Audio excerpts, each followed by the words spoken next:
Representatives of governments, industry, academia and think tanks, they all gathered in Singapore today for a defence technology summit. They networked and collaborated on the development of defence and security capabilities.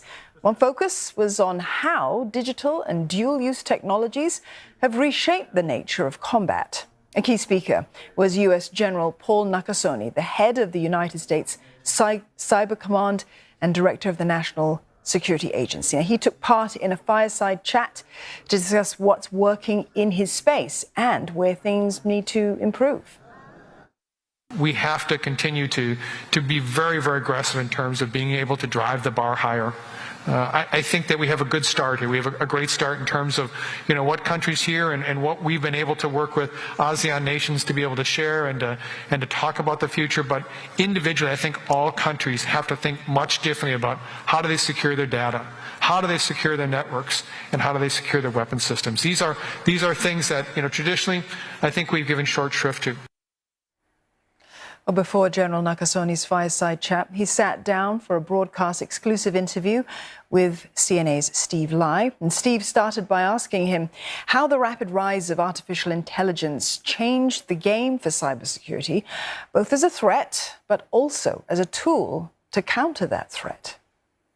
This topic for the summit is digital and dual-use technology, and if you think about it in three ways. First of all, being able to recognize it. Secondly, being able to adapt quickly to it. And then finally, how do you employ it? This is a technology that provides great opportunity and also great challenge, though. And if you could just elaborate a bit perhaps on some of the threats that you see with AI and how you look to counter them. Certainly, as we take a look at the rise of influence operations, not just in scale, but also sophistication, we think about how AI might be used to develop a narrative, and how AI might be used to influence a particular leaning on a policy or an election. The way that we employ our operations is to be able to, first of all, identify it and then shine a light on it, being able to identify what an adversary is doing and the narrative they're trying to espouse. And do you see sort of the dissemination of misinformation as being a key component of that? It is. Our understanding of cyber threats goes back to 2018, where we began with the Russia Small Group bringing together both the United States Cyber Command and NSA to deal primarily with the Russian threat. What do we see in 2018? We saw a series of actors operating outside the United States trying to influence us with bots and other messages.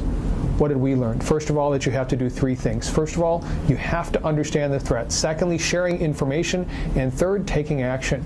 This has been the secret, our template for success in 2018, 2020, and 2022.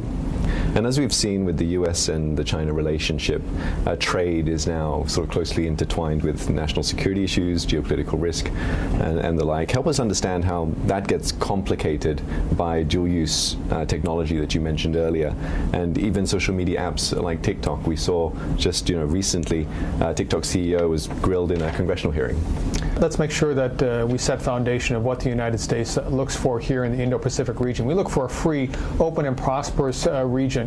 And so as we take a look at, a dual-use technology, as you indicated, like artificial intelligence or machine learning, what we're concerned about is how could it be used in a manner that is detrimental to the ideas of free speech or the ideas of being able to build partnerships by like-minded nations. This is something that we remain concerned about. And do you have any thoughts you could share about social media apps like TikTok? Certainly what we're concerned about at our agency and our command is the fact that it's not just a concern about the data and who controls the data, it's also who controls the algorithm. What's the messages that are going to be sent to you or perhaps not sent to you? And the final piece is we're concerned about the ability for a foreign nation to have rapid access to millions of phones that are utilizing this social application. I want to get your perspectives on cyber warfare that's going on in the Russia-Ukraine conflict. But just to bring it back to Asia and talk about, that war has really sort of put the spotlight here in Asia of the status of Taiwan when it comes to China, which has stated a desire for unification by force if necessary. That invasion won't just be physical. How would that play out, do you see, on the cyber front, and how would the US and its allies combat against it? Well, let me focus on the actual here and now, which is Russia-Ukraine. What have we seen and what is so important? Let me leave hypotheticals to someone else. But as we take a look at Russia-Ukraine, what have we learned? First of all, we've learned that It's much more difficult to conduct these type of attacks than was thought. Secondly, let's give full credit to Ukraine in terms of what they've done over the past 4 years. Really, they have built a level of cybersecurity that is truly impactful. I accept that it's difficult to speak about hypothetical future scenarios, but as Secretary of State Blinken said a few days ago, that China is looking at the war in Russia and Ukraine and making calculations of its own about its own ambitions. How big a threat do you see China on the cyber security issues? So, as with any adversary, we take all our adversaries seriously. There is a vigilance that we apply to it. I think the piece here that is so important is that we recognize the threat and that we obviously take measures to deal with that threat. I think Russia-Ukraine is a very good example as we think about the future. What do we learn from Russia-Ukraine in the non-kinetic space of cyber? First of all, that these are very difficult operations to actually plan for and, most importantly, conduct. Secondly, that preparation matters. The preparation, what Ukraine did in terms of being able to raise the level of cybersecurity, is incredibly important. And then the third thing, it's really about having a series of partners. Whether or not they're partners within your government, foreign partners, private sector partners, these are the type of operations that are most effective against the work that's done by an adversary in cyberspace. So a lot of lessons have been learned then from what's been happening in Russia and Ukraine. Could you talk about sort of the work that's been done with your allies in the region then, from the learning experience, and what sort of things you're putting in place? The learning experience really begins with the sharing of intelligence and being able to share that intelligence with our close partners, and that's something we do every single day. We're obviously very concerned about a range of different possibilities, everything from ransomware, the ability for ransomware to impact our economy and our daily life, to an ability for an adversary to get into our critical infrastructure and be able to control that, to I think the last part, being able to conduct influence operations against perhaps our most significant thing, which is our elections. Those are the three different areas that really make us obviously very vigilant going into the future.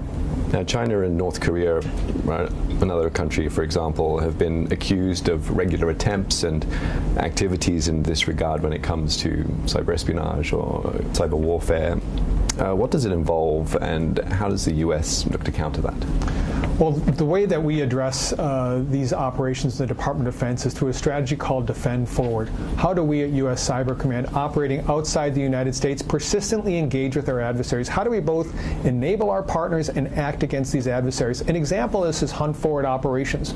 We've conducted Hunt Forward operations at the request of foreign governments to bring in 8 to 10 personnel to actually work with that partner to hunt on their networks, find adversaries' malware, find their tradecraft, and then expose it.